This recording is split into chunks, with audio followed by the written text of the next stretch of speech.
kapustusan na po ang paghahanda para sa seguridad sa impeachment trial ni Vice President Sara Duterte. Nakahanda na ang mga barikada at ang mga pulis na ipakakalat sa paligid ng Senate Building. Live mula sa Pasay, nasa frontline ng balitang yan si Brian Castillo.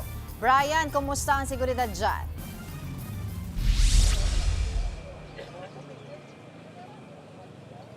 Angela, normal pa yung sitwasyon dito sa labas ng Senado pero asahang mas maghihigpit na raw yan.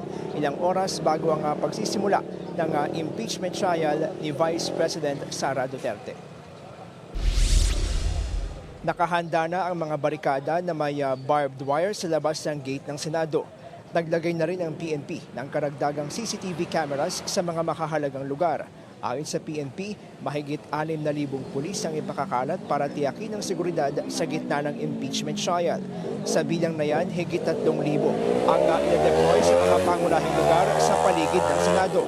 Ang natitira naman ay naka-standby sakaling kailanganin pa ng karagdagang puwersa. Abiso naman sa mga kapatid nating motorista, isasara muna ang Diokno Boulevard mula Seaside Boulevard hanggang sa Atang de la Rama Street sa northbound at southbound lanes. Mula po yan alas 7 ng umaga hanggang alas 7 ng gabi sa nakatakdang trial days. Mula July 6 hanggang 26 ang araw ng paglilitis tuwing Lunes, Martes at Miyerkules. Pinapayuhan ng mga motorista na dumaan sa Macapagal Boulevard bilang alternatibong ruta. Angela, naghanda na rin yung mga otoridad ng traffic routing plans. Katuwang yung iba pang mga ahensya, tinukoy na rin yung mga kalapit na ospital sakaling ang kailanganin ng agarang medical response. Nanawagan naman ang PNP sa publiko na makiisa at sumunod sa lahat ng ipatutupad na security at traffic arrangements. Angela. Live mula sa Senate, maraming salamat, Brian Castillo. Formal nang sisimula ng impeachment trial ni VP Sara ngayong araw. Handa rin daw ang Senado sakaling dumalo si VP Sara sa paglilitis. At live po mula sa Pasay City, nasa frontline ng balitang yan si Brian Castillo. Brian, balikan ka namin dyan sa Senado. Kamusta na ba ang sitwasyon dyan ngayon?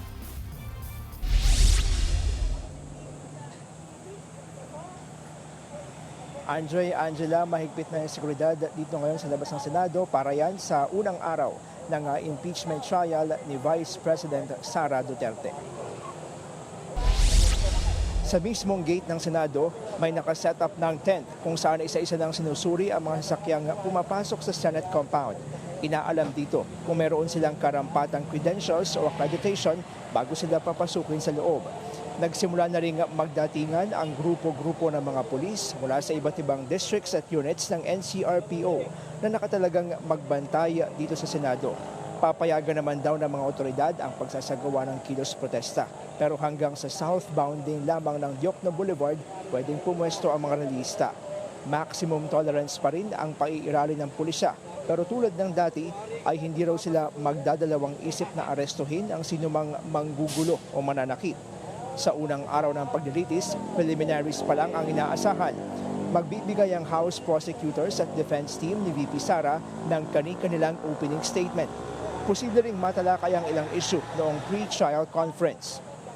Bukas pa magpepresenta ng mga ebidensya at mga testigo. Inaasahan ng mga dadalo ang lahat ng senator judges, maliban na lang sa nakakulong na si Senador Jinggoy Estrada at si Senator Bato de la Rosa na hindi pa rin natutuntun ngayon. Nakahanda naman daw ang Senado sakaling magdesisyon si Vice President Sara Duterte na sumipot sa pagdinig.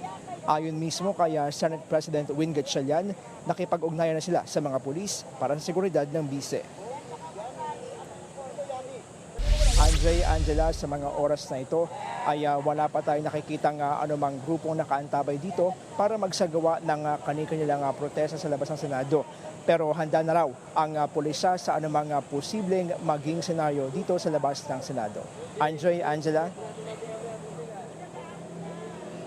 Maraming salamat, Brian Castillo. Mga kapatid, Angela Lagunsad Castro po para sa komprehensibo at makabuluhang balitaan at talakayan. Mag-follow at subscribe na sa social media pages ng News 5.